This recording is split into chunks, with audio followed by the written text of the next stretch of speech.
From the depths where Poseidon reigns, through thunder, wind, and driving rain, a queen ascends from myth and tide, with destiny upon her side.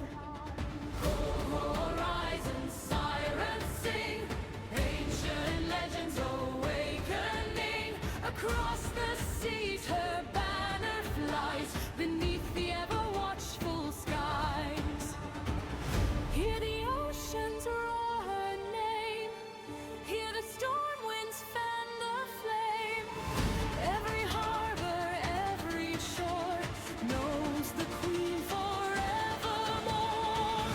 All hail the pirate queen, La Coal, ruler of the restless soul.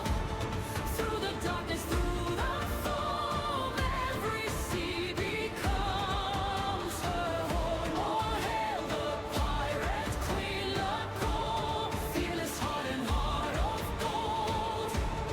Guided by the gods above, bound by courage, forged by love.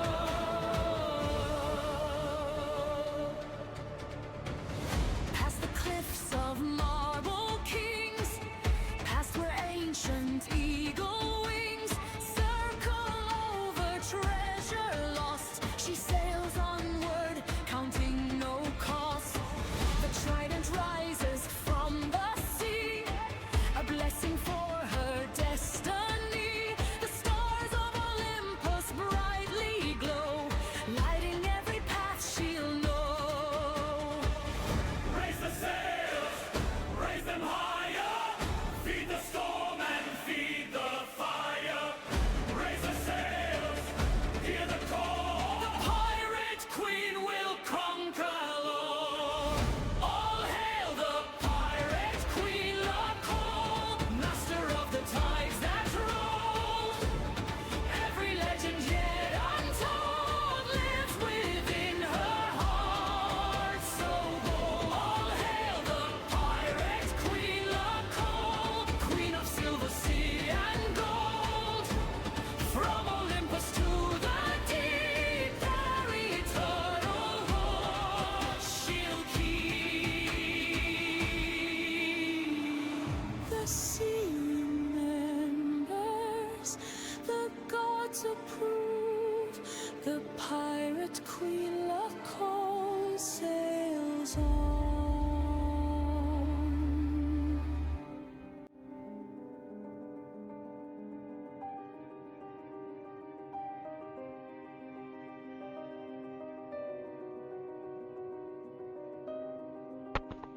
Yeah, unfortunately, I can't watch fireworks because of migraines. Um,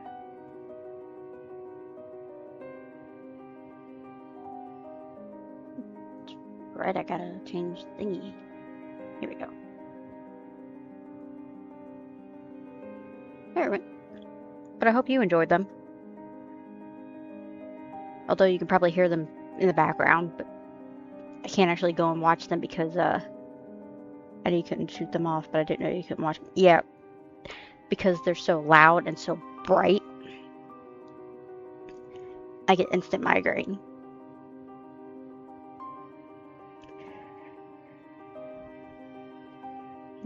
You can probably hear them in the background from my mic, but I've got headphones on, so I'll be up till about 1, 2 o'clock.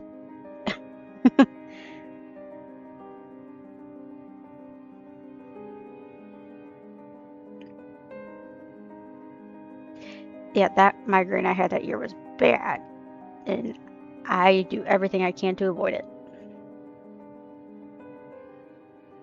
Yeah. Yeah, I'm shocked my cat isn't spooked, to be honest. She normally is, but this year she seems calm. Scaring your cows? Yeah, I bet. Normally my cat's skittish, but this year she seems fine. She's been getting pretty braver with the thunderstorm, so she could be thinking that's what it is again.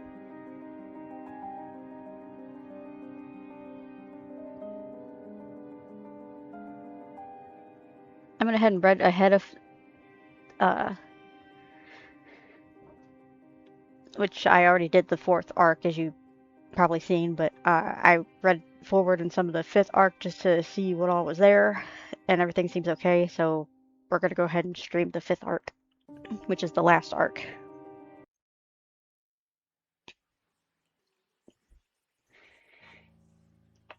Last time, Buxley just rammed our head in with the tea kettle. Now we're back in the real world. Everything is a blur.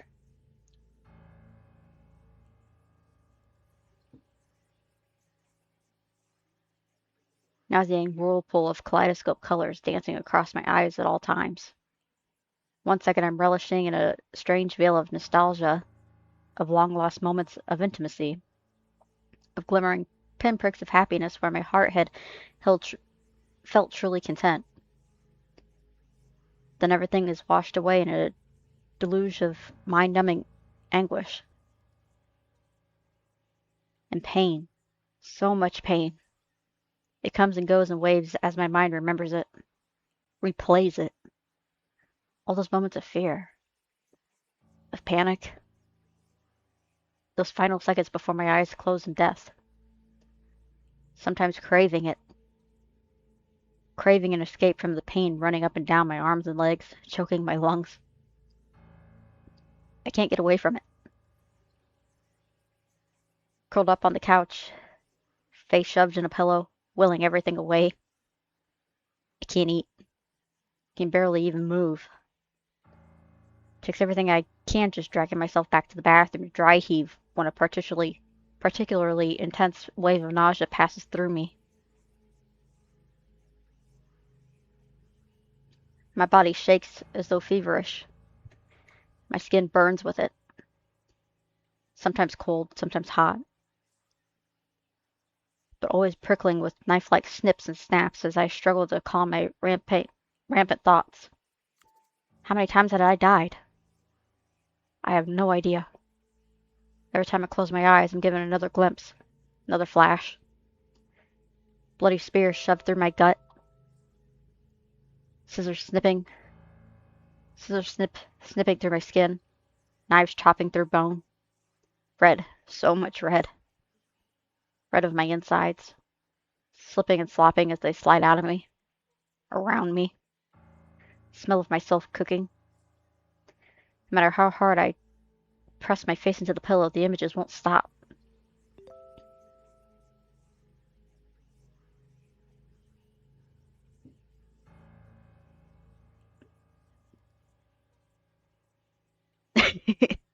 Hi, Zeus. Welcome in.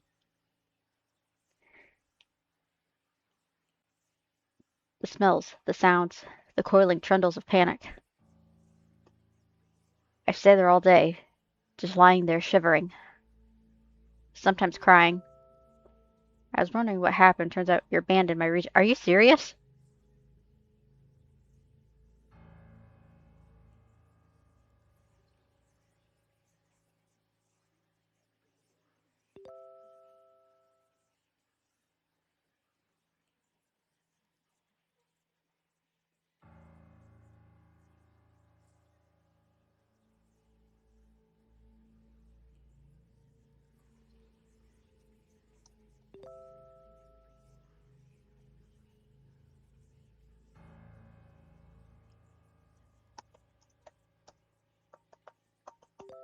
Mornings I put.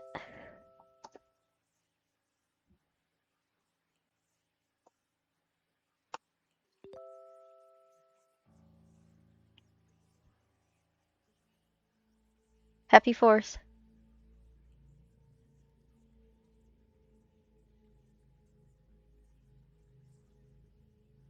Wow. Okay. That's weird. Sometimes crying, sometimes gasping, sometimes drifting in and out of surreal dream Latin sleep. I only vaguely notice the sun rising and falling. The orange-red tint coating the walls as it makes its way toward the horizon. Did someone call me? I don't remember. The phone might have rung, but maybe that was a memory too.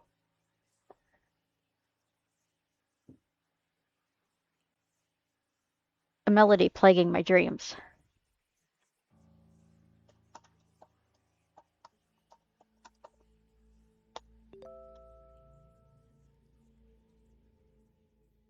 The sun was just about to set all the way by the time I managed to quell my nausea, sit up, stare at the far wall, darkened by dancing shadows.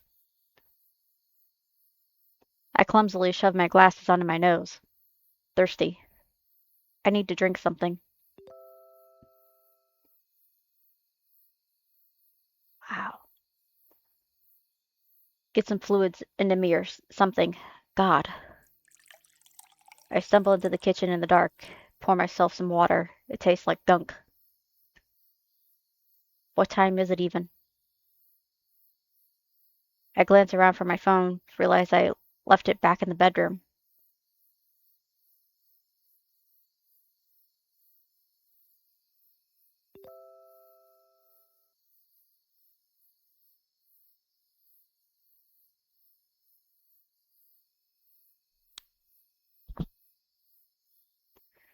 I finally turn the lights on as I retrieve it, my steps showing sluggish across the carpet.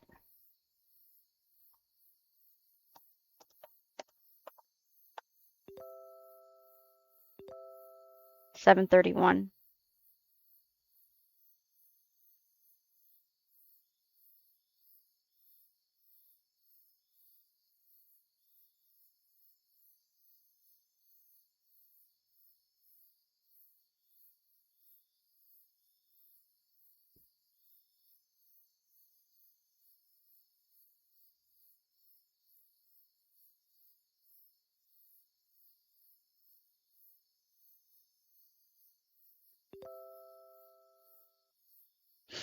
So late already. I have a few missed calls too. Guess those were real after all. One from Hanar. Yeah, Hanar. I know, Bucks is gone. You know what else is gone? My fucking leg. Yeah, she chopped it right off. Strong swing on that one. Real slugger.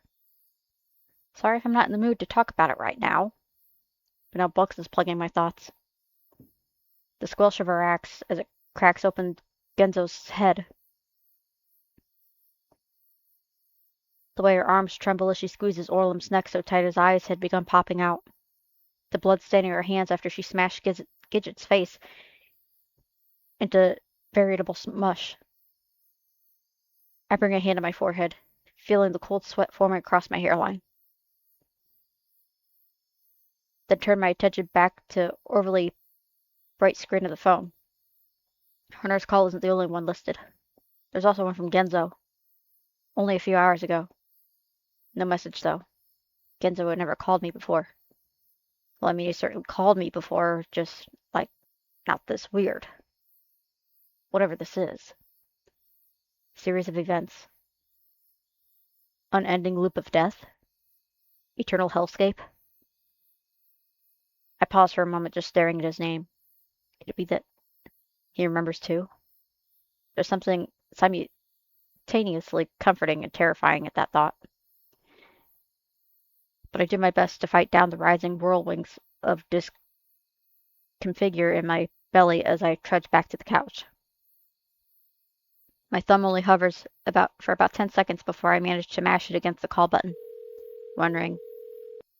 2. Between each ring, my mind jumps to his face. His face as I kissed him, punched him, killed him. Fuck. I start panicking, nearly drop the phone. But it doesn't matter because he doesn't answer anyway. As it switches over to voicemail, I let my hand fall into my lap. If he really does remember. If he really does remember. I rub my face hard. I don't know how I feel about him, about any of this. I'm waving a whole fuck ton of complicated feelings right now. His lack of an answer is somewhat concerning, though. You don't think he's having a rough time as I am, as rough a time as I am, do you? Genzo, struggling with his emotions, as if. And yet, my gaze returns to my phone. Then I'm calling him again. This time he doesn't answer. When he doesn't answer, I leave a vague, awkward message about checking in on him. Only after I've hung up for the second time, sitting there with my thumbs tapping the glossy screen, do I feel the loneliness start to settle in. No, not loneliness. More just like a visceral need to hear someone's voice, exacerbated by the deafening quiet in the receiver. Maybe, maybe I should just go see him. The more this thought plays in my mind, the stronger it becomes, morphing into an itch-like urge that just won't go away. I don't want to be alone right now. I can't be alone right now. And even if he remembers too, even if even if that means facing everything we've been through, the things we've done and said, well, it's better than sitting here curled up in on myself and waiting to cry. Maybe we could even figure out where to go from here. If there even is somewhere to go from here. I try not to think about it. One step at a time. First step is getting to Genzo's. Keeping this goal razor focused in my mind, I force myself to my feet, back to my room to get changed. Keep it together, Iggy. Keep together.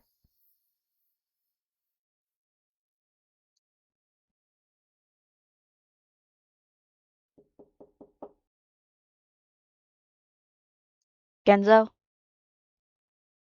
My knock sounds uncomfortably loud in the empty hallway. And as I'm standing there, shifting awkwardly from left foot to right, I'm overcome with a strange sense of deja vu. No, not strange. I know why. I know exactly why. Which does little to quell my anxiety. I shake my head, clear my thoughts. No point in dwelling on the possibility hundreds of times I've done the same thing over and over again. I'm about to lose my mind as it is. I return my attention to the door, which has thus remained silent and still. Surely he's not out. Surely. I knock again, this time a bit louder. Genzo, it's Iggy. The guy you've been in love with since high school? I grimace at this, wave of guilt washing through me. It seems so obvious now, all of it. How had I not been able to see it before? After all this time? Or perhaps I hadn't allowed myself to see it. I sigh and run a hand through my hair. So many of the things I'd said to him over the years feel so cruel now. So many things I swallow. Shake my head.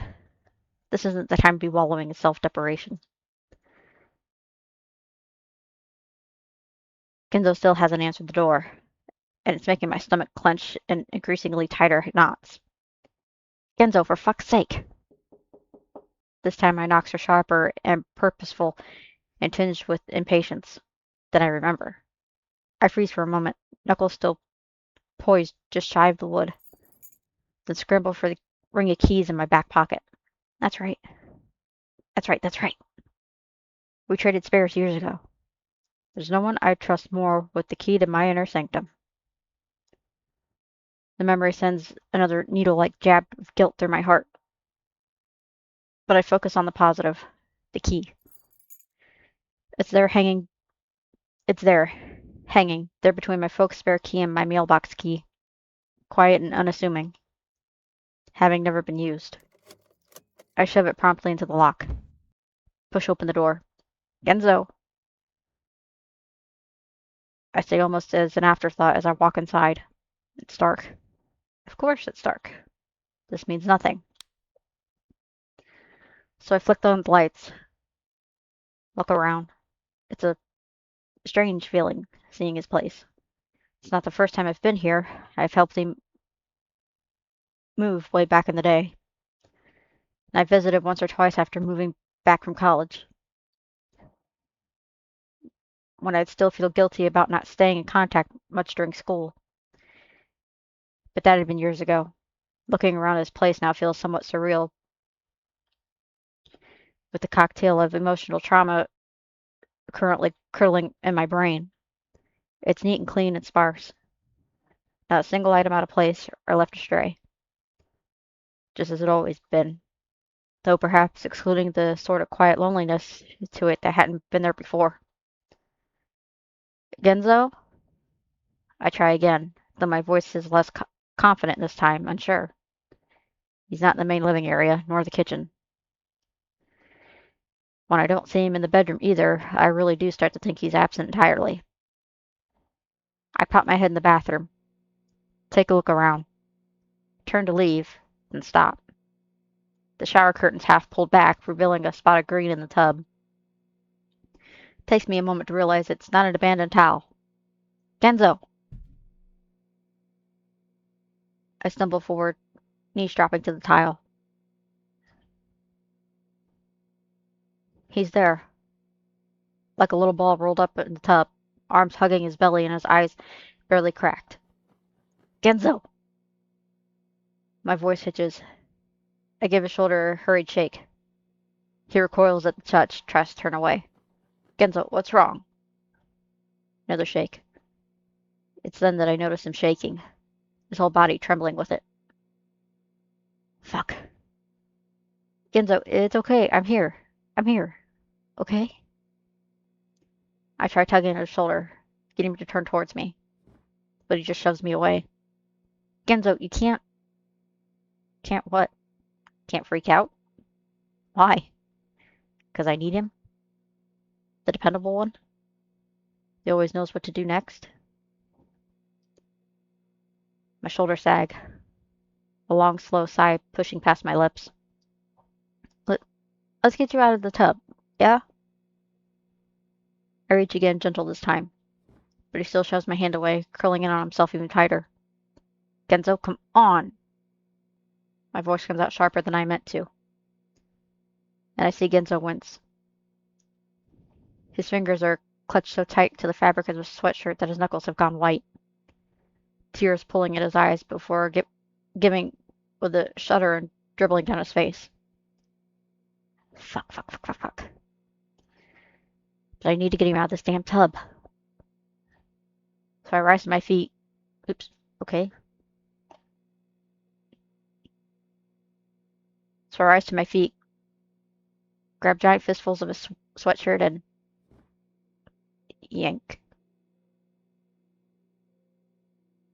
Genzo's body slumped forward with like a saggy rag doll. His face is streaked with what looks like layers of tears. His eyes are red and puffy, gazing off unfocused toward the far wall. Aw, fucking. I bite down on my bottom lip so hard I taste blood. I don't know what to do. I don't know what to fucking do. But my mind flicks back to the hugs Genzo's given me over the years. Those times when I'd been the one unable to function or think, or those times when all I'd wanted was someone to hold me, tell me everything was going to be okay. So I wrap my arms around his neck, pull him close. It's me, Diggy. I'm here. I'm here.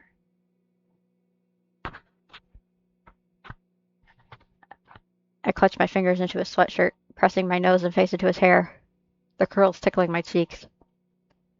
Just hold him. Hold him so fucking tight. This must finally trigger something, because he returns the hug with a vengeance, nearly squeezing the air out of my lungs as he buries his face into my shoulder. And the sobs begin anew, his shoulders shuddering, throat hiccuping. I rub my hand gently up and down his back in time with his trembling breaths. He smells warm. Comforting mixture of corn chips, fabric softener, and cigarette smoke. And his stubble prickles against my neck. I sigh against the side of his head. It's gonna be okay again. It's gonna be okay.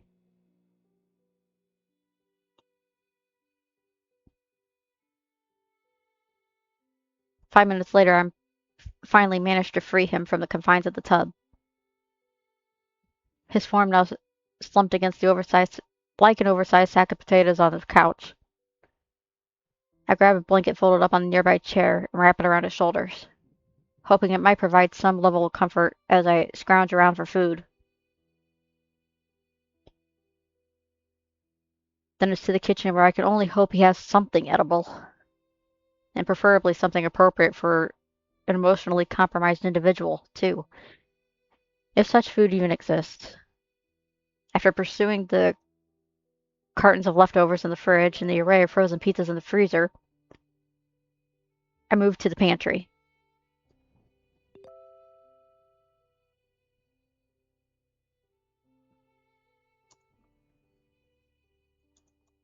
Try streaming through it.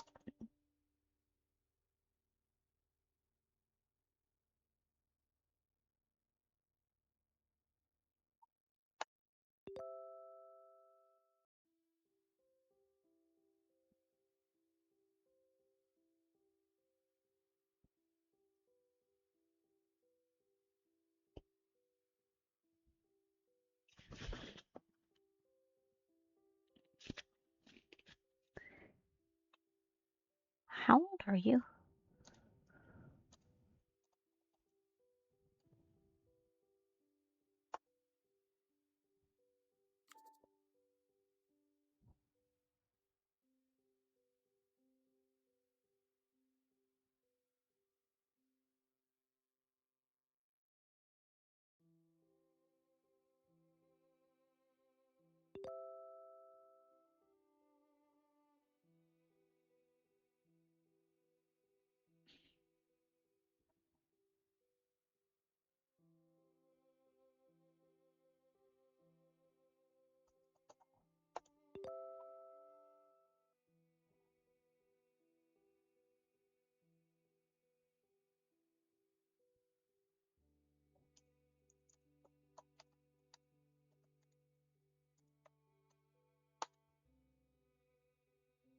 That's weird.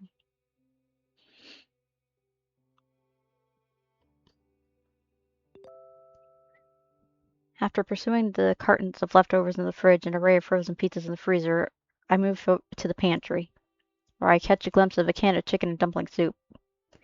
Comfort food it is then. Eat.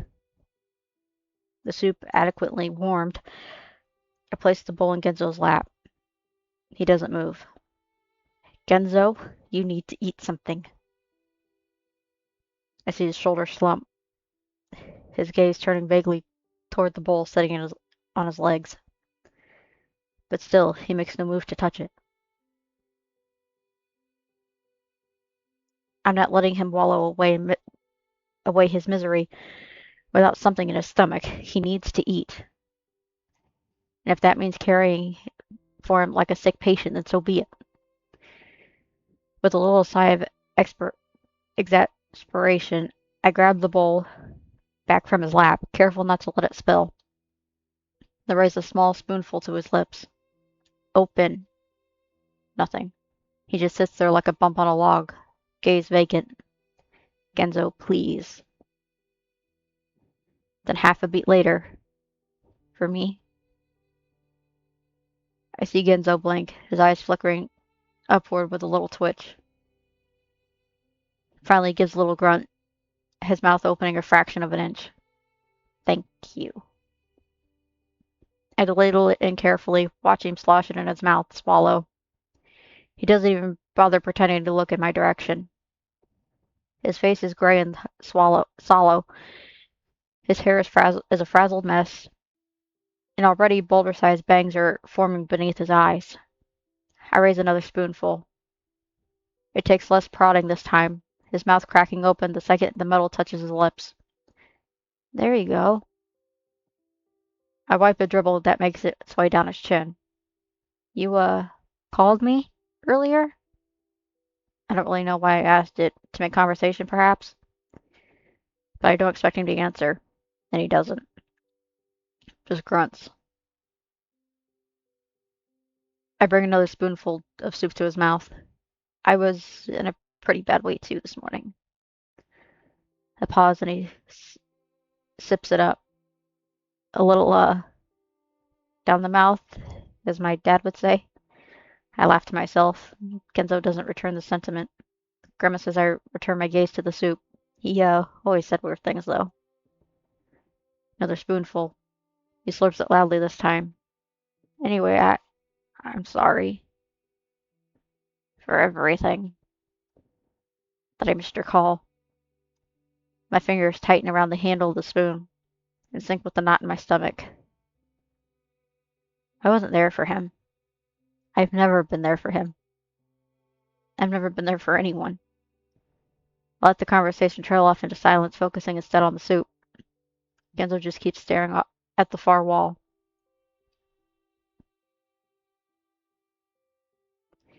Getting him from the couch to the bed proves easier than I expect. It only takes a slight prodding to get him to his feet, a light tug on his sleeve to get him to follow. He's like a dog at my heels, stopping when I stop, moving when I move. I hook my index finger into his and guide him toward the bed.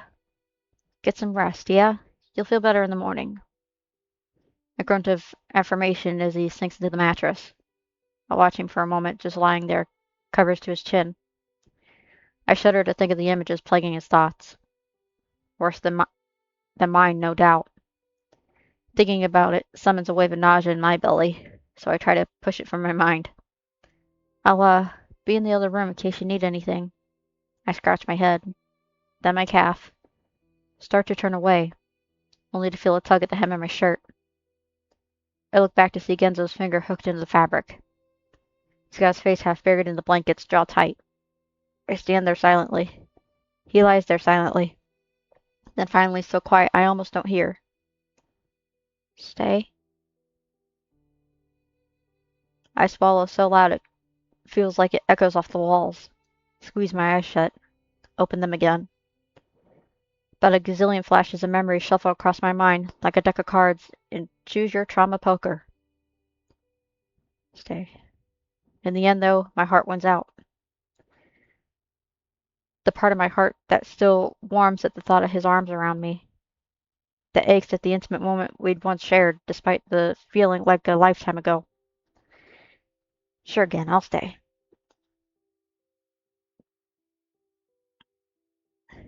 The words bring a tremble to my lips.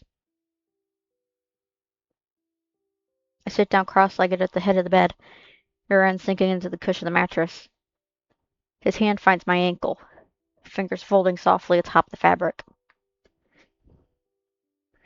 Then his body curls inward, forehead pressing against the side of my thigh as his eyes flutter closed.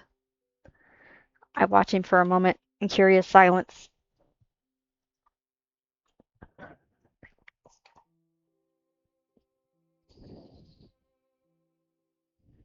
My gaze flickers back and forth between the 2 points of contact. My mind focusing in on them. The tingling warmth of touch provides. When I let myself lean back against the headboard, my gaze going toward the ceiling, my lips curling unconsciously into a smile. I'll stay as long as you need me.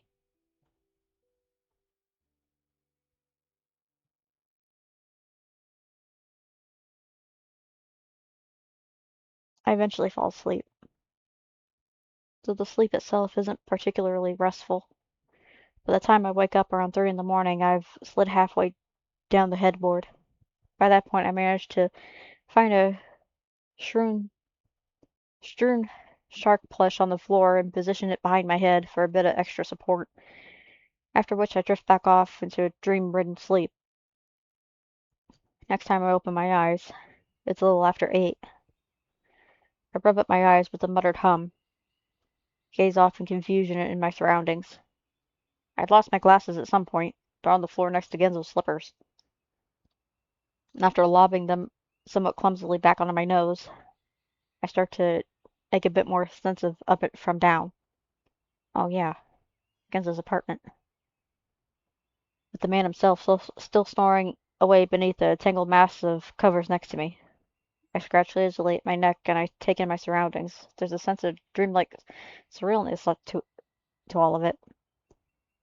Before sliding out of the sheets and wandering toward the kitchen. Coffee would do me some good right about now.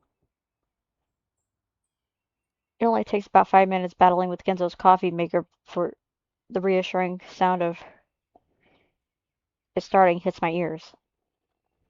It's a comfort hum, normal and real and tangible in the midst of whatever the hell is going on. Watching the slowly dripping liquid fall into the pot is almost enough to hypnotize me in a sort of slice of life complicity, almost. Then, as I'm searching for the cupboards for mugs, the sound of footsteps stills my hand. Biggs? I look back. Genzo's at the door to the kitchen, eyes pointed vaguely in my direction. Yeah, it's me. I pause, turn away from the cupboards. You were a little, I wave my hand as though it'll somehow put words in my mouth, but it doesn't. My voice trails off as expected. Genzo just grunts. He runs a thumb along his brow with a furrowed wince. I remembered you, but wasn't sure if it was some kind of fever dream my mind packed up. A cough. Guess not, though. Nope, it's me in the flesh. At least last time I checked. I cringed and took up my collar, feeling more awkward by the second. Why does this have to be the same energy as some kind of one-night stand? You want some coffee? I ask I as if in direct response the coffee maker gurgles. Sure, that'd be great, thanks. A pause. Guess I'll maybe go shower. Sure thing. But he doesn't move. He just stands there, gaze pointed downward as he scratches the back of his head. He opens his mouth, closes it, opens it again, and simply turns around with a grunt, disappearing back to the apartment. My shoulders release the tension I hadn't even known they'd been sequestering. Once the coffee is ready, I bring 2 mugs of it back to the living area, seating myself with the slump down on the couch cushions. Genzo returns about 10 minutes later, looking considerably more alive and donning his usual cap. The coffee's on the table. Oh, right, thanks. He sits on the opposite end of the couch, reaches for the mug, finger seeking out the porcelain surface before curling around the handle with a tug. He brings it to his lips once, twice. Thanks, he says again, either because he's forgotten or simply wanted to emphasize his gratitude further. Then we sit there, both of us drinking our coffee, silent aside from the occasional sniff, the intermittent slurp. I turn my gaze to Genzo, wanting to say something, needing to say something, but every time the words get themselves caught in the back of my throat, almost like a fleshy pink fly trap has parked itself in my larynx.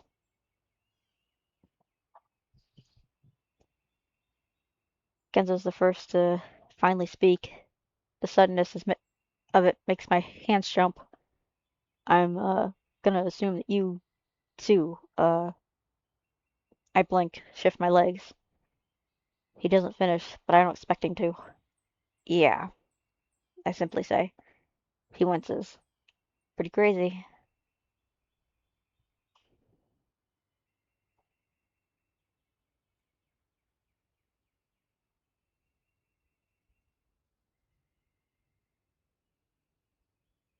Yeah. Not that it, doesn't make sense somehow with with with all the fucking deja vu shit going on. But also like, holy fuck, how many times have we yeah. Will you say something other than yeah? I jump in my seat, spilling coffee in my hands. Sorry, I just he rubs his eyes, his sighs. No, it's fine. Sorry. I set my mug on my lap. My fingers are shaking. Do you want to talk about it? To be honest, no fucking way in hell. The only reason I'm not quivering pile of unintelligible glue right now is because I've managed to temporarily shove all the fucked up shit I went through down in the recesses of my shit chute. That's the problem for future Genzo to sort out. Future Genzo's therapist. If future Genzo even makes it out of whatever insane bedtime story from hell this is we've got going on here. Yeah. Genzo brings a hand to his mouth, fingers forging divots into his cheeks as he gazes off toward the far wall. I assume the others. Fuck the others, he says with a snap, a fiery anger that jolts the coffee in his cup. Fuck them. Fuck them. Fuck them. He clenches his eyes shut, pressing his knuckles against his lips. I say nothing. I just sit there, watching him. Finally. Sorry. I didn't mean that. It's okay.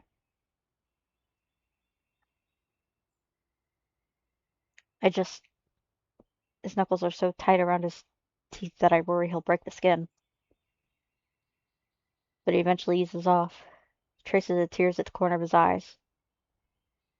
I feel like I need time, but there isn't enough time. There'll never be enough time to. He rubs his face, first up, then down, takes a sip of coffee. I don't know what to do. I don't know what to fucking do. For the first time in my life, I can't even fake it.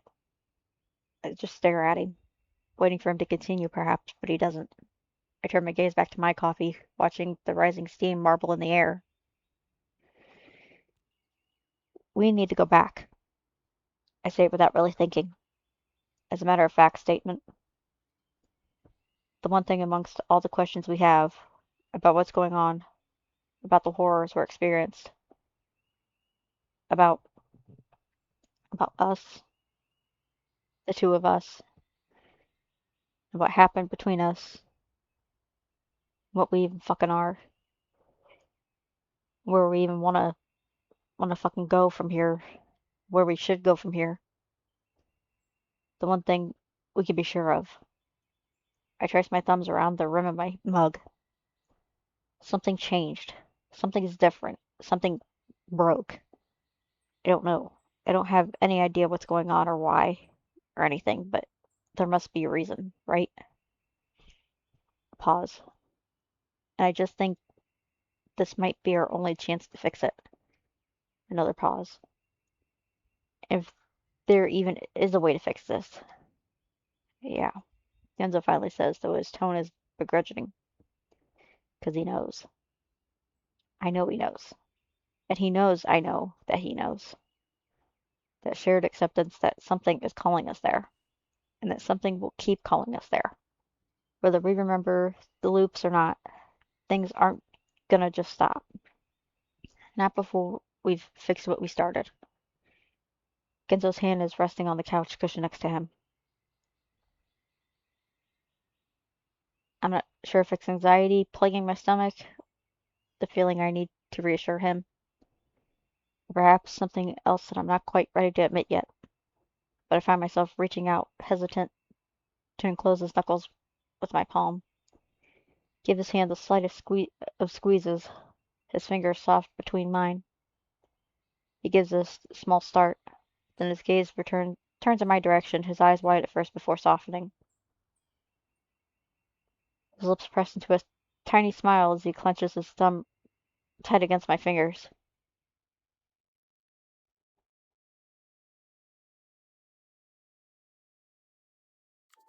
We try calling Gidget and Orlam later.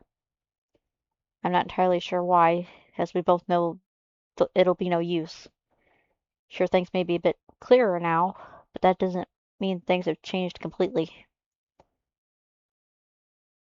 We all still have our paths. That's the right way to put it. As expected, neither of them pick up. They're already gone. After that, there's nothing to do but wait. We obviously can't go until nightfall. That's just how it works. Or something. So I run back home to shower and put on a fresh shirt. Gotta look my best for a trip down the tree after all. As I'm headed out, I catch a glimpse of my messenger bag hanging off the back of the kitchen chair. Had it always been there? I stop. stare at it a moment, then walk towards it, telling myself the shudder running up the back of my neck is simply post-shower chills. Just as I reach my hand out, however, my phone rings. I about leap out of my skin. With a grumble and a shake of my head, I yank the phone out of my pocket, assuming it's Genzo telling me to hurry my ass up or something, but I stop, dead where I stand, not moving a muscle, not even breathing. The name on the caller ID says, Bucks. I swallow hard, my mouth suddenly extremely dry. Then, hand trembling, I bring the phone to my ear. Bucks? My voice doesn't even sound like my own, all scratchy, hoarse squeaks and jumps. There's no response on the other end. I furrow my brows, keen my ears. No, there's something. Something far off, as though across a mighty chasm on the other side of the world. A baby crying. Bucks? I try again. The crying gets louder. Lonely and screeching. Why isn't someone tending to it? So alone. Even louder now. The sound of it fills me with the garrulous sense of desolation, of heartache, bone-aching sadness. Don't cry. Please don't cry. I can fix this. I can make you happy. So please don't. The speaker blares with a sudden unearthly bellow, monstrous and cracking and defending and deafening, and there, right there inside me for a second. The fuck if I don't literally lose toss the phone across the room with a gasp, my hand on my collar, my heart beating out against my chest. I stand there. Just stand there and stare at it. Innocent and inconspicuous, just sitting there on the carpet. Take my hands away from my throat, not even having realized I'd thrown them there. Swallow. Swallow again. Then walk towards it. I lift it gingerly between my middle finger and thumb, almost as though picking up a testy crab. Bring it to my ear. Nothing. The line's gone dead. No more crying. No more horrific howl from the depths of hell. I sigh and rub at my face. I need to get back to Genzo. All of a sudden, being alone feels intolerable. I need someone's presence to keep me from slip sliding straight into abject despondency. I need his presence to keep from slip sliding straight into an objective despondency. Maybe. Fuck, I don't know. I shake my head, shove my phone in my pocket, then spot my messenger bag, still hanging off the back of the kitchen chair. I grab it without thinking, tossing the strap over my shoulder as I shove open the door.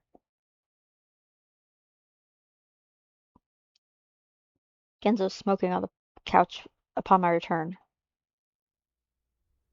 He barely looks up at the sound of my entrance, just gazing off vacantly at the far wall as he taps a cigarette between his fingers.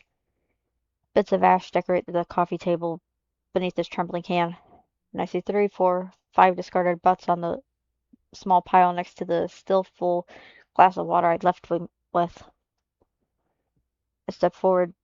I step toward the couch, stand there, shift back and forth, heel to toe, heel to toe. You, okay? I finally ask, wincing at the sound of my own voice. Genzo just grunts. He brings the cigarette to his lips, takes a long drag. I watch the smoke twist and curl as its way up to the ceiling, wondering if I should say something about the ceiling turning yellow, then decide against it. Instead, I let my gaze fall back to the cigarette. He's bouncing it between his teeth now, up, down, up, down. The sight sends snapshots of memories through my mind. 2 of us just sitting on the bike rack, cigarette smoke marbling against the night sky, the smell of alcohol in his breath. 2 of us on the bench outside Grubb's pub. The chill of the wood beneath my seat, the damp wetness on his shoulder from where my tears had stained his jacket. Just being with that person would be enough. Fuck. I slapped the heel of my hand against my forehead in a series of instant whaps, which perhaps roused Genzo because he snuffs his cigarette on the table and stands up with a clap of his thighs. You ready to go? He smiles. His smile appears overly wide. Yeah. He wanders towards the door, feeling for his cane hanging from the peg to its right, then stands there, twists his hands back and forth around the tip. I walk towards him, blinking, shift my feet. What? His hands stop, fingers instead latching tight onto the grip. I tilt my head to the side, waiting. I just wanted to ask before we start this whole all over again. My shoulders go instantly tense. My heart starts thudding so loudly I swear he has to be able to hear it. Everything was real, right? Like, there's not some, like, fake memories hanging out in there, are there? I don't, think so. Guess I can't say for absolute sure, though. A pause. Why? Hmm. The same half mumble of uncertainty. I swallow hard, all of a sudden really wishing I could disappear into my shoes. Closes his eyes, opens them. Exai wince. Then he seems to set his jaw. I just want you to know, no matter what happens, He reaches towards to take my shoulder. Only his fingers grab the strap of my messenger bag instead as he immediately stops. I see him blink. What's this? Now it's my turn to blink. I'd completely forgotten about the bag. Oh, I clench my bag between my hands as Genzo's fingers follow the strap down to the flap, peeling it out. Just what? Why had I brought it? I open the bag and start fishing around inside. Is there something? That's when I feel it, small and soft. Its hair curling around my fingers. Pull it out. A doll. Its button eyes stare up at me. Its cotton body sits limply in my palm. What is it? I find my voice caught in my throat for a moment, unable to breathe. Please kill me, Iggy. A cold shudder of dread twists and coils up in the base of my spine. A doll. Doll. I hand it to Genzo, unable to ensure it touching my skin any longer. When I hand it to him with his thumbs, hand it, oh my god. Then I watch him feel it out with his thumbs. Didn't you ever type play with dolls, Ziggs? He cracks a smile. It's not mine. Yeah, that's what they all say. I swear it's not. I have no idea how it got there. In fact, it looks a lot like there's a knock at the door. It's not even that loud.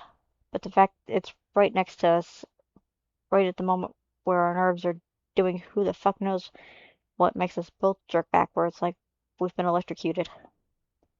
Electrocuted. Ugh, fuck. Cold sweat is already breaking out along the back of my neck. Flashes of light and pain and panic shooting up through my skull. Were you expecting someone?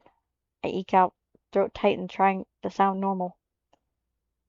The fucking Grim Reaper here to end this series of unfortunate events, maybe? How the fuck am I supposed to know? Genzo shuffles towards the door. Feels for the knob, pulls it open. It's... Hanar jolts backwards at the sudden movement. His soft brows meet mine, widen momentarily as they take us in. He's still got his hand raised, poised to knock again, but he quickly drops it, collapsing his hands nervously instead. Oh, you're both here. Hanar? Genzo cocks his head to the side. Hanar winces, looking very much like a scared puppy as he glances back and forth between us. I've been calling and calling, but nobody's picking up. Shit, that's right. I hadn't answered. I'm pretty goddamn sure Genzo hadn't answered. And if the other two had experienced anything at all like the two of us had, they most likely hadn't answered either. So Hanar had meant nothing but voicemail. Not a single one of his friends had picked up. Shame washes over me like foamy soda pop straight up my nose. Sorry, I look from Hanar to Genzo, then back again. We what? I shake my head. You want to come in? Hanar steps inside with a little dip of his head, glancing around the room. Looks like he looks like the slightest noise would send him cowering in the corner. I turn my gaze back to Genzo, then the doll in his hands. Almost as if sensing my eyes, he seems to realize that he's still holding it. He stands up, ramrod straight, shoving it behind his back. I don't know why, but he starts talking, voice low. I almost feel like you already know. Genzo takes a step toward me. Two.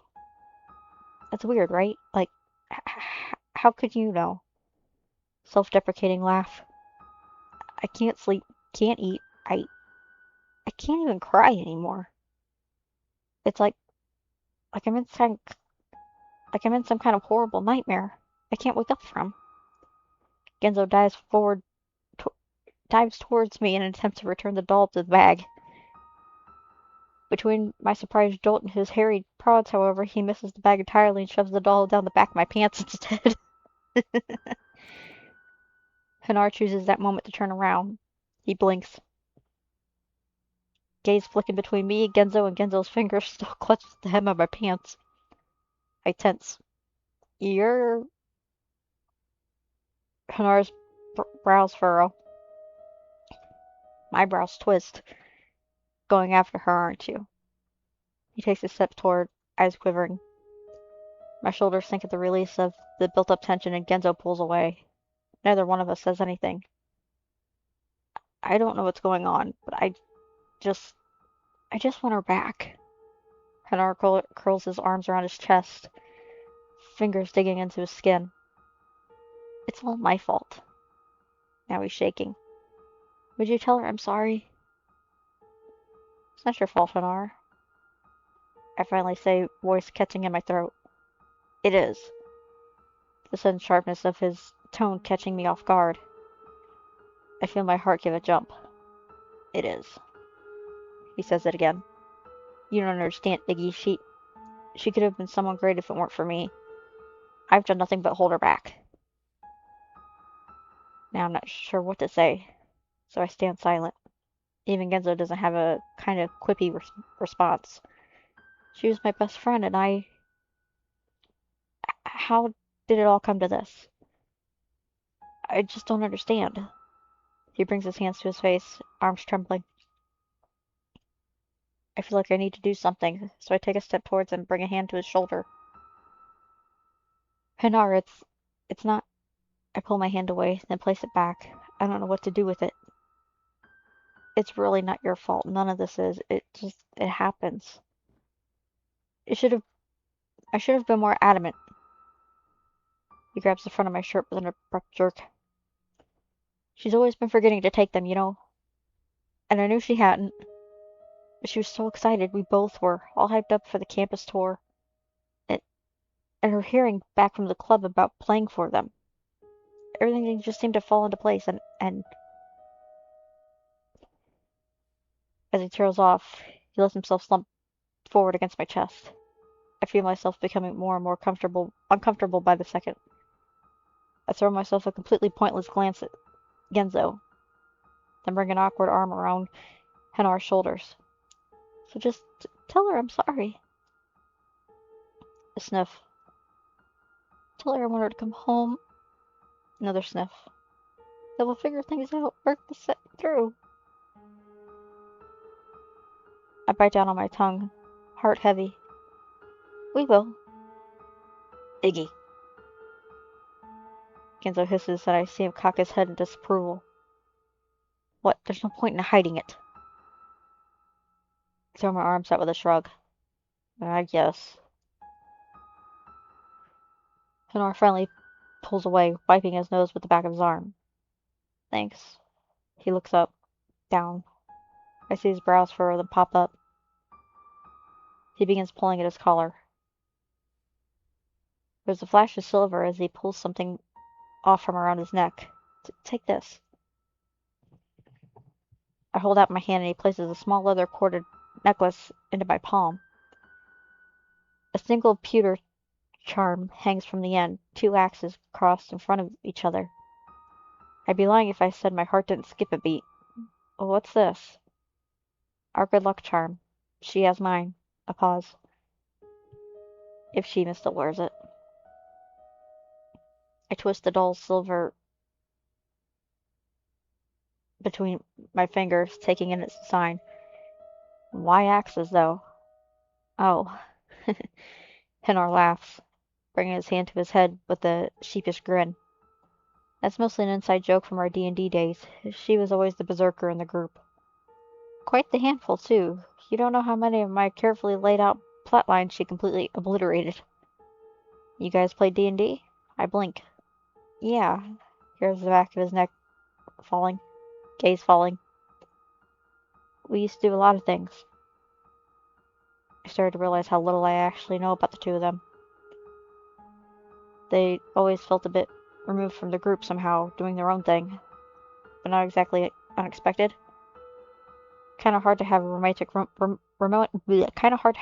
moments with the four of us losers weirding out up the vibe. Anyway, it's probably stupid, but maybe it'll help somehow. Close my hand around the metal. They were our promises to each other, no matter what.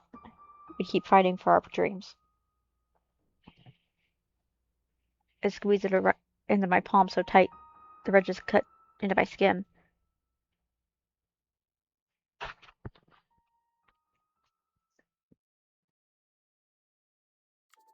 Once Anar leaves, we start our trek.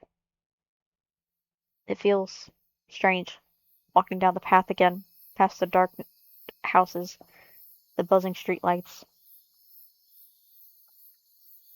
Knowing now just how many times I've walked this path before. Many, many, many times. I pat my pocket. Perhaps it's some aimless search for reassurance. They're still there. Both the doll and Hanar's necklace. Then I let my gaze flick to Genzo, silent as he rolls the tip of his cane back and forth across the sidewalk. I find my eyes fixated on it for a moment, but the bulky marshmallow, as it glides back and forth, like the flickering will-o-wisp in the night.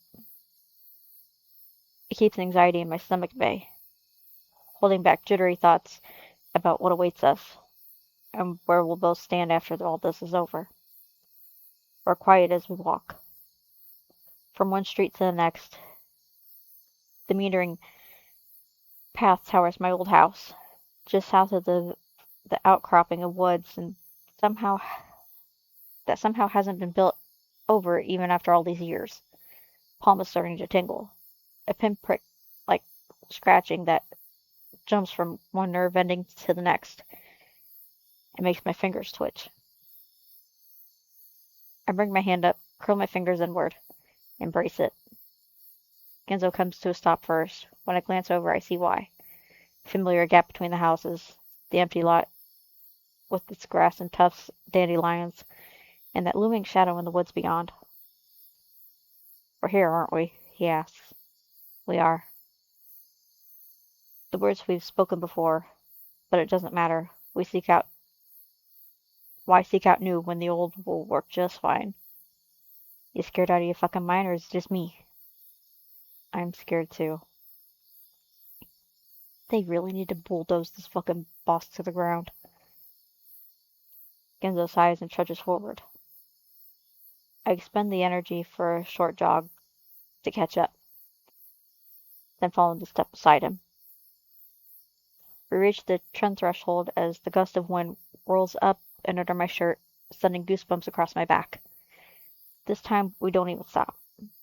Why would we? There's nothing to question at this point, nothing to doubt. There's only one way forward. So we carry straight on into the trees.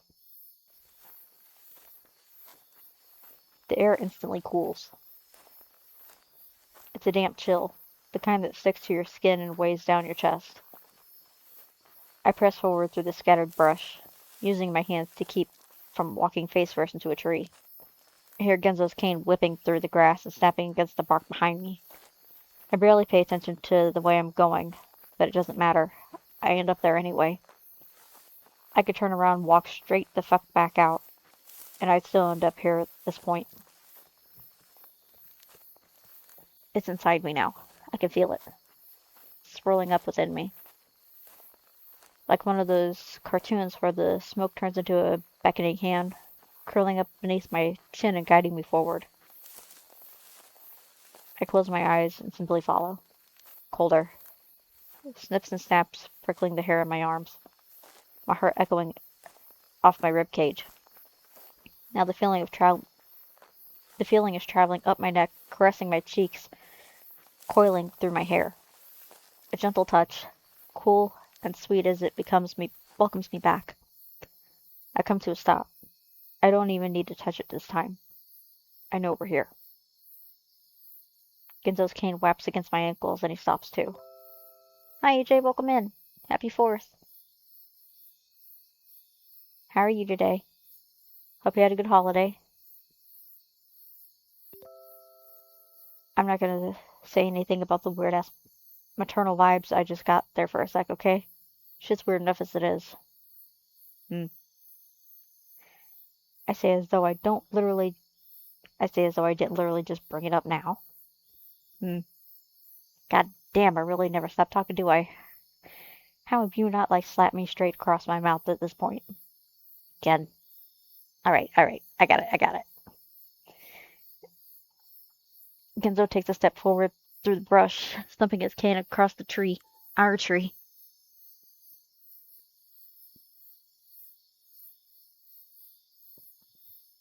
Where's Paul Bunyan when you need him? Am I right or am I right? I move forward towards the hole, popping a squat against the weeds. Twitch my nose in expectation. But the scent that curls inside my nostrils isn't sweet. It's dank. Sour. Rotten. I bring my hand to my mouth on instinct, my stomach giving a noxious heave. Fuck. Has it always smelled like the back of my dad's old station wagon? 'Cause golly fuckery, does that smell like pee. Whoever remodeled the joint needs to be pink slip pronto. He's not wrong. There's something almost urinary about that smell. And sticky. I feel clammy. Sweat breaking out on my forehead and it sends uncomfortable pangs of nausea through my bowels. Something's wrong. You don't say. No, really wrong. I shake my hands, fingers clawing inward at my muscles tense. My breath is starting to accelerate. I guess it's a good thing we're here to fix it. Bleh. Guess it's a good thing we're here to fix it then. Yeah. I swallowed, then grabbed the round edges of the hole, peek inside, leaning forward on my toes. Or die horrible deaths and have inhumane atrocities performed on our mutilated corpses. But that's basically par for the course. For us at this point, am I right or am I right? Genzo laughs and slaps me on the back, which knocks me clean off balance, rocking forward on the balls of my feet towards the gaping hole. I panic, hands flailing, reaching for the edges. My fingers find them momentarily, but my momentum must be too great because one second my nails are digging into the bark and the next they're slipping off entirely. The rough surface scraping off my finger pads, and I tip, tip, tip. The last thing I hear is my stomach shoots upwards my throat as Genzo's bemused. Whoops! Before toppling straight into the hole. The darkness swallows me. I'm falling. Of course I'm falling. None of this is new. I'm going to fall, then I'm going to land into a pile of animals. Genzo's going to be there, he's going to look at me and say some stupid shit. Because that's what always happens. That's always that's how this thing works, right? The wind whips through my hair, summoning water to my eyes. The smells all around me now, rancid and decay. It threatens to bile the back of my throat. What am I even doing? What are any of us doing? Why is this happening to us? We're not we're not special or anything. We're not we're just five normal people living normal lives, trying to figure ourselves out. Trying to find our own versions of happiness. On and on and on and on and on I fall. Complete nothingness surrounding me, consuming me. I tried so hard to fix things, fix them. Why aren't they happy? Why can't I make them happy? That's what friendship is, isn't it? Making the other person happy. It's the only way they'll like me. The only way I'll fit in. Iggy. That voice again. Welcoming me. Tempting me. Tempt? Yes, it needs me. Needs me to make my wish. What do you want, Iggy? I think back to the many paths I've taken. The moments I've experienced. Shared. The faces of my friends. The twists and turns of my heart. What do you wish for more than anything else in the whole world? I don't know. I don't know. What do you want from me? I bring my hands to my face, palms pressing into my eyes. Memories are coming faster now. Brilliant white flashes fizzling like after images across the surface of my eyes. Kissing Genzo. Holding hands with Gidget. Lying in bed with Orlum. I tried so hard. Tried to give them what they wanted. Isn't that enough? That's not enough of me. There's not enough of me. Doesn't matter how many times I try. What do I want? I don't think about Genzo. My thoughts jump instinctively to Genzo, of the moments we shared, of the feelings of safety he provided.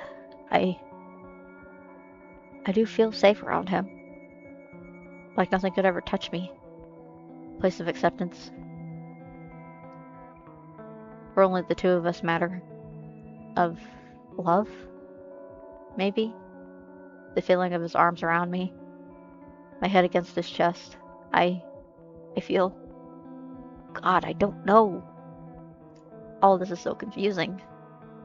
I don't know what I want. I press my hands in my eyes harder and harder. Why can't I? My body curls in on itself. Heart beating. Just leave me alone. My eyes feel hot. My eyes feel liquid hot, tingling with tears. Tingling and overwhelming guilt and heartache and cruel and unbearable need to be cared about, to be accepted, to be loved. The feeling moves to my fingers. First tiny nibbles of numbness, then building into instant zaps of electricity. Up, my arms they go, growing and growing into my chest, into my stomach, shooting down to my legs. And loud, so loud, I can't hear, can't think. Just when I think I can't take it anymore. My mind goes blank.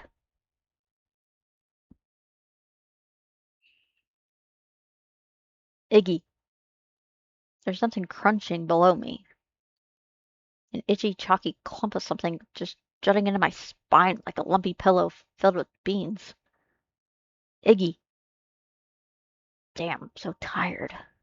My eyes feel like they've got two great big rocks perched on them. My limbs feel like lead.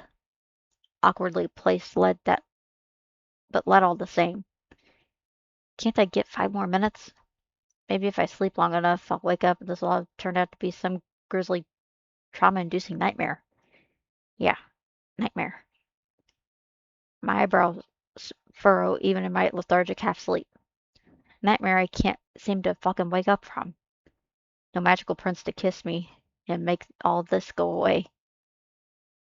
Speaking of, fuck eggs, you're not dead, are you? Wait a minute. My eyes snap open, only to focus instantly on Genzo. Currently about 5 centimeters away from my face, and staring so intently he might as well be trying to bore holes through my skull. I blanch. Genzo blanches, then pulls back with a start, coughs into his hand. Oh good, you were, out for longer than normal. Or at least, like, longer than I remembered you ever being. Not that you passed out often, I just meant, like, here, like, every time we've fallen down this godforsaken root chute. He pulls at his hat off his head, molds it between his hands. Though you mighta, thought you mighta bought the Profiable farm on me for a moment, there for a second. An overly zealous laugh. God damn am I not about to go through this whole Halloween special of HR fucking myself. I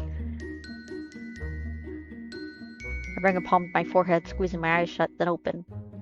Take a look around. This is not what I expected.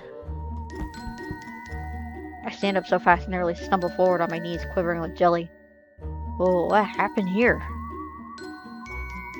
Genzo seems to relax some. The mountain-sized crease on his forehead at least disappears.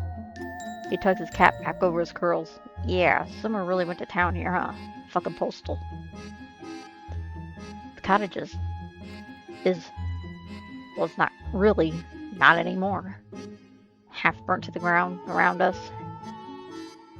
It barely could be called a place of residence, let alone a cozy domicile.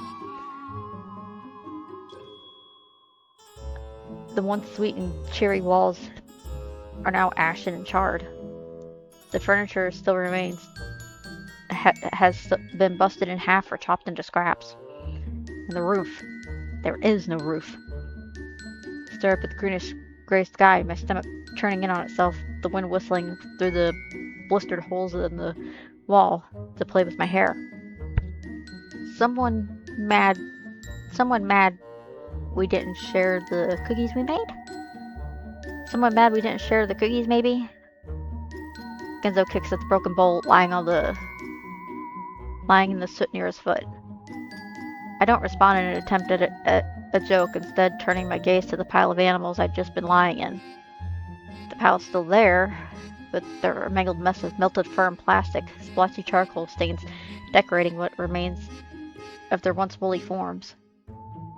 I realize they've left streaky black stains all over my backside, and quickly attempt to brush the chalk from my clothes.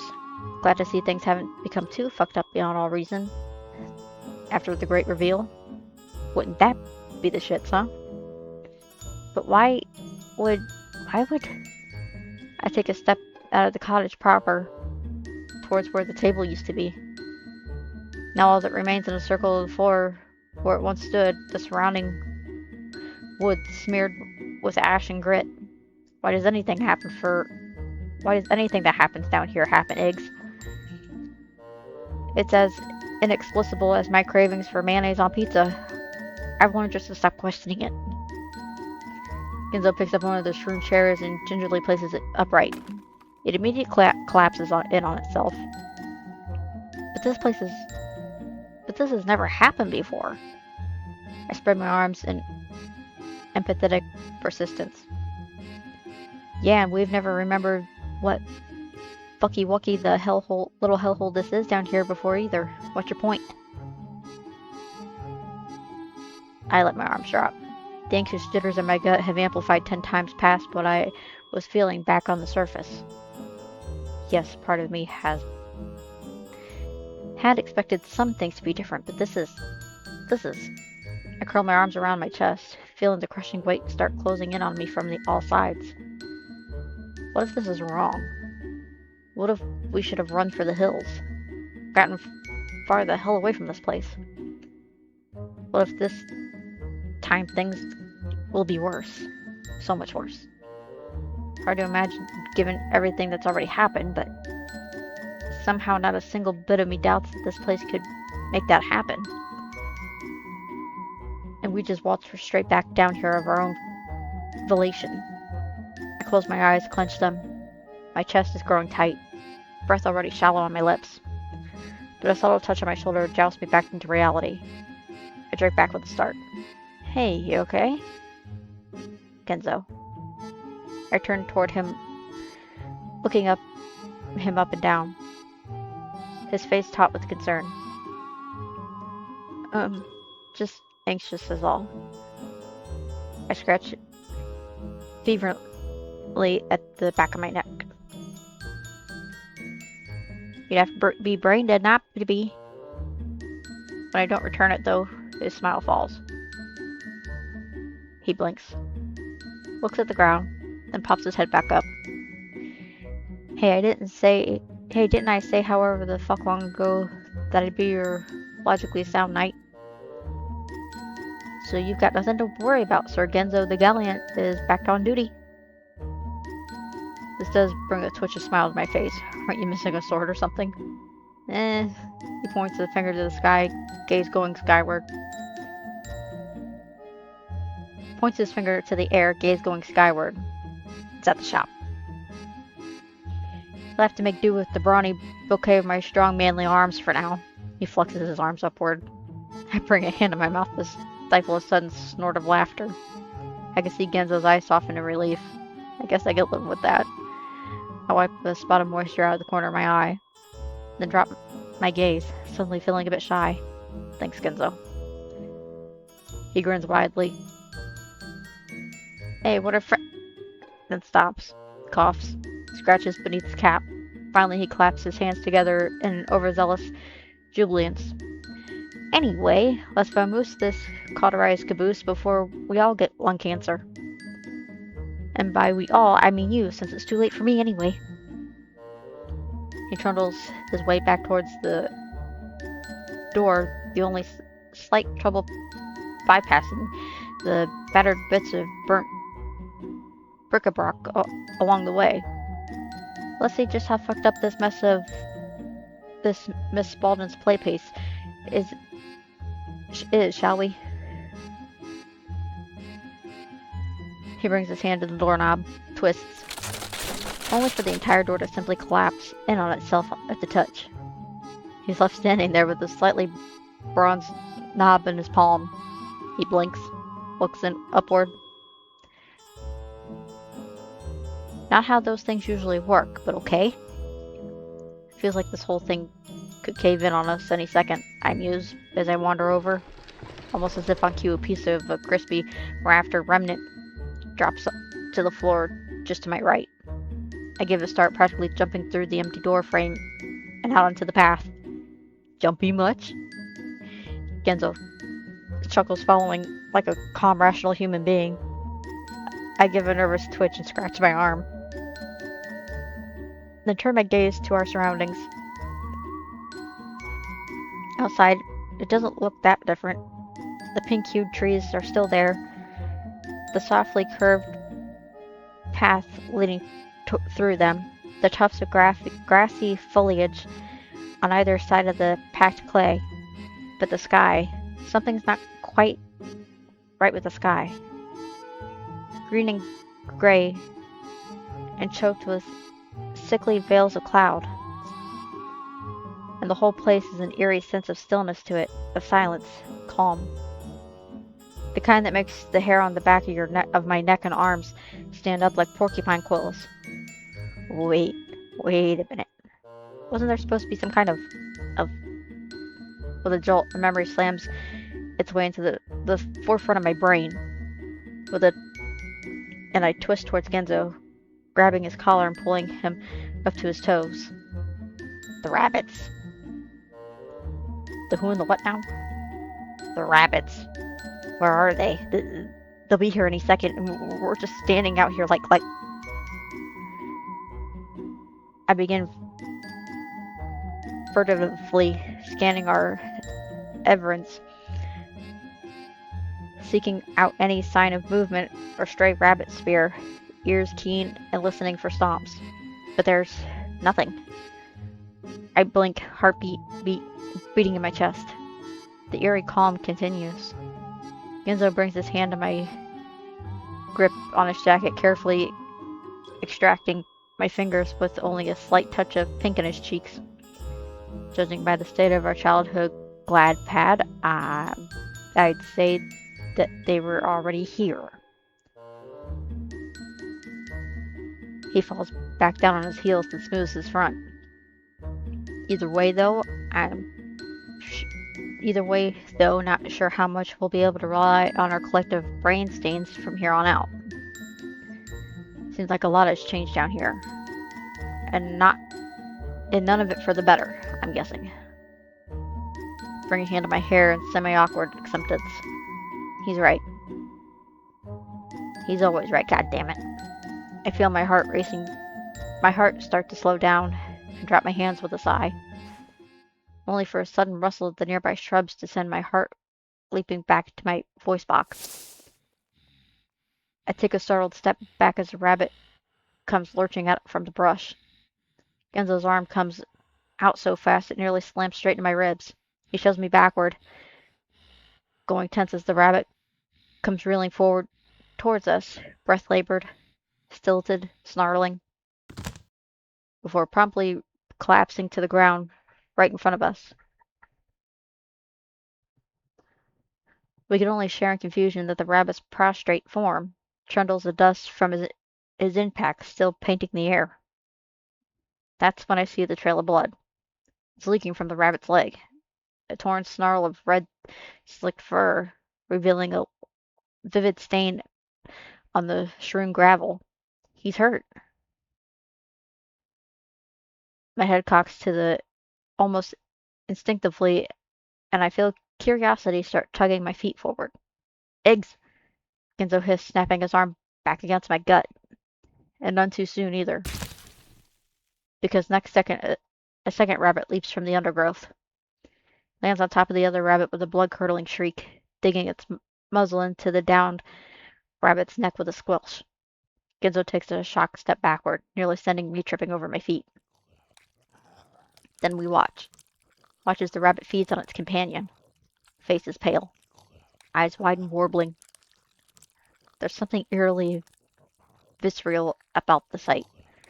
The fleshy rip of skin and muscle, the squishy pop of meat rent between molars. I feel my stomach flip in growing nausea. My hands reach instinctively towards Genzo's shoulders, fingers clawing the fabric. The rabbit suddenly stops. Seems to realize he's being watched. Then raises his head. Genzo and I both tense. There's something off about him, incredibly off. Eyes skittish and wild. Muscles jumping. Even his fur looks different, twisted and coiled in a sickly gray, almost as if the color had been drained from its tufts. His head twitches, eyes narrowing, then widening. He begins clawing forward, ears flat and bloody clumps leaking down his chin. Shit. Genzo backs up 1, 2, 3, 4, 5 steps, taking me with him. But it's a futile effort. The rabbit growls, a low, breathy thrum, then leaps. Genzo flies back into me, sending both of us tumbling to the ground. Then the rabbit goes sailing past us, rolling forward in the dirt a few feet away. Genzo wastes no time. He scrambles to his feet, grabs my wrist, yanking me after him as he takes off towards the trees. Run.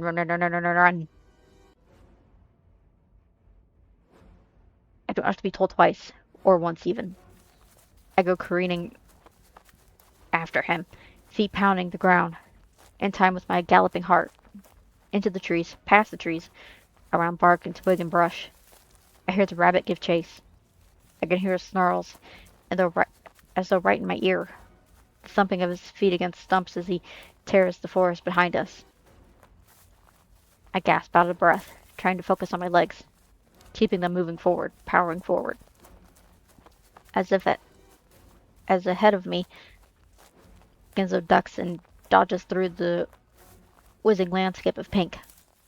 We burst out into a clearing, and he stops for a moment, head spinning left, right. My lungs are burning. I let out a ragged cough. Then notice the sounds behind us are gone. I blink, glance back. Again, the rabbit bounds out of the thicket of our front, slamming into me and sending me flying. Back, back, back, back.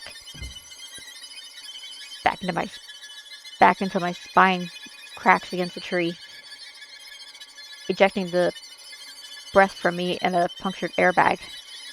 But before I can do much as slide an inch down, the rabbit's iron grip hands have my shoulders pinning me against the wood. My head cracks back with a star-splitting jolt. By the time my vision clears, the rabbit's face is in mine, blood-soaked fur trembling against my chin. He cocks his head to the side, then the other. All the while, his yellow eyes take me in, rolling up and down the length of my torso. My body trembles, heart fluttering. I can hear my thoughts over it. I can hear my thoughts over its pounding. I try to swallow, but it gets stuck in my throat. When he lowers his head towards my neck, my muscles begin to a panic jerk. I clench my eyes shut. Fuck. Only for my attention to be stolen by a dull crack against the rabbit's armored shoulder. Hey, you big hulking fuck toy. The rabbit twists his head back at this new onslaught. And I look past him to see Genzo with one hand on his hip, the other tossing a stone up and down in the air. Yeah, I'm talking to you, you furry lummox. Tosses the stone and it hits the rabbit right between the eyes. The rabbit lets out a perturbed squeak, then snarls. Overgrown Easter bunny. Got any brains up there, or is that all marshmallow fluff? Genzo points at his head in emphatic derision. 'Cause last I checked, that whiny ass twig you're about ready to chow down on, it's nothing but skin and bones, bud. Rabbit loosens his grip on my shoulder and I slide down to my feet and my ankles, jolting thud. 'Cause you ain't even seen a real meal when it can't even see a real meal when it's got its cock down that fuzzy wuzzy little throat of yours. Guzzo gives his stomach a satisfied pat. What? To use the tiny royal dicks? Is that it? Should have known old fuckboy'd whip you up good. Now I see the rabbit's fur bristling. A low breathy growl slithers out between his lips as he turns his whole body towards Genzo, ears flattening against his head. Oh, that one hit a nerve? Nerve, I see. A little too close to home there, am I? Or are you just that starved for something good for once? The rabbit starts inching toward him. Don't worry, I got plenty of meat to go around. And I won't even make you wear a leash either. Oh wait, don't tell me you liked that. He brings a hand to his mouth in a feigned surprise. Then laughs, lips twisting into an impish grin. Guess rabbits really do make good pets, huh? The rabbit screamed, a shrill, phlegmy wail, so loud I have to slap my hands to my ears. He lunges. Oh shit. Genzo's eyes go wide. As he twists on his heels and bolts. Run, eggs, run! I watch him go flying towards the other end of the clearing. I begin my dash on instinct, feet stomping through the underbrush and steering me back towards the trees. When I hear a tussle, a thud, a surprised grunt, when I look back I see the rabbit perched on Genzo's form just beyond the line of trees. Help him. No. I stop in my tracks. Stare at the sight. This has happened before. This has happened way too many times before. My hand goes to the front of my shirt, clenching onto the fabric, and my arms start shaking. Not again. Not again. Tears prick the corner of my eyes. I can't do this without you again. My feet move before I even realize what's happening. I start running forward, dashing forward, sprinting straight toward the giant back of that elephant rabbit. A throaty wail rips from my lungs as I fly. Then I leap straight onto the thing's extended back. I hit it with an oomph. Then scramble. I pull myself up towards its shoulders, fingers searching for anything I can use to grip, knees digging painfully into the smooth surface of its armor. I climb until I reach his head. The only thing I could possibly think to do in such a situation. I grab his ears tight between my fingers and yank. The rabbit gives an unsightly yelp. He tries to buck me off. Tries to reach up and grab me, grab his ears, grab anything. But I just wrench his ears harder, all the way back towards his knees. More pain squeaks as I feel his body twitch in pain, and his hands grapple helplessly at his throat and shoulders, unable to reach me. Beneath us, Genzo watches in wide-eyed wonder, still splayed out on his back. Then his gaze turns sharp. I see him dig into his pocket, pull out something shiny, then stab. The screwdriver goes straight into the rabbit's exposed neck. Keep pulling, Miggs. 1 stab, 2, 3, 4, 5, 6. Again and again, Genzo jabs the tip straight into the bloody mass of fur. The rabbit's body spasms beneath me, nearly chucking me off. But I hold as fast as I can, my whole weight going into the claw-like grip of his ears. Genzo keeps going on and on, blood flying everywhere now, painting his hands, his face, the grass below. The entire front of the rabbit's armor is red with it. So bright and brilliant, I can barely look at it. And the squelches, like tugging a boot from waterlogged mud. Each jab spurting more and more goop across Genzo's fingers as the tip rips through more and more tissue, sinews, and veins. Genzo gives an almost desperate sounding bellow and slams it in deeper than before, buried all the way to the hilt and further, still further, his grip tight as steel as the handle, and his hands practically invisible amongst the red-soaked fur. Then he holds it in the rabbit's choke and gurgles and spurts. Holds it as the rabbit's body twitches and shivers and spasms. He even keeps holding it as the rabbit gives one final jerk before collapsing forward, slumped on top of him, slamming his head back against the ground. There's a moment of silence. A complete and utter stillness. Two of us just lying there on the rabbit corpse between us. Growing pool of blood soaked Genzo's jacket. I blink and look down at him over the rabbit's shoulder. He returns his gaze in what looks like a half-dazed shock, before promptly grinning. I just love that little smile. The same stupid shit-eating cavalier grin he's shot me so many times before.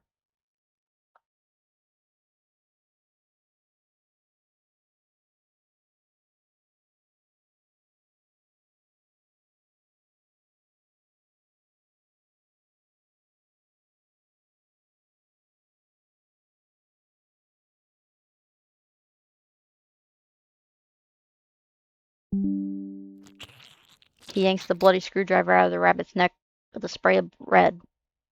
Never leave the workshop without it. I roll my eyes, feel a wave of relief wash over me all the same. We did it. I'm not sure how we did it, but we did it. The release of tension shudders through the base of my spine to the top of my skull, making the tips of my hair tremble. Can we get this 2-ton tin off of me? Though maybe, damn near making me shit my own guts out on the grass. He shoves against the weighty torso, keeping him pinned. Oh, right. My voice cracks unbecomingly as I roll off to the side. Two of us make for a sorry sight as we push ourselves back to our feet, hair mused, clothes mused, unsightly red stains streaking across our skin and soaked into fabric. Genzo scratches beneath his cap, and looks around, breath slowly returning to normal.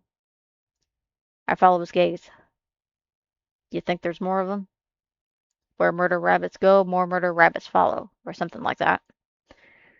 I scratch anxiously at my arm, not sure I'm ready to take on another one of those things again so soon. Or ever, to be honest. Shall we keep moving then? This whole fucking forest is giving me a plus-sized case of the willies. Yeah. Almost as if on cue, a screech erupts through the air. A shrill and hoarse, loud, so fucking loud. I shoot my gaze skyward. I see a whole passel of birds take off in the clouds. Shit. Genzo spins on his heels, face turning white. Another screech. And another. All from all around us now. With such force it feels like the very air is quivering. My head screams with it. I bring my hands to my ears, eyes slamming shut. Make it stop, make it stop. But it doesn't stop. It just makes me realize I'm screaming with it. My arm is nearly jerked from its socket. My eyes pop open, and through the hazy film of moistness, I see Genzo pulling me. I gasp, stumble, then attempt to fall and step behind him. My fingers his fingers clap tight around my wrist. We're running again. Okay, I gotta stop, guys. It's late.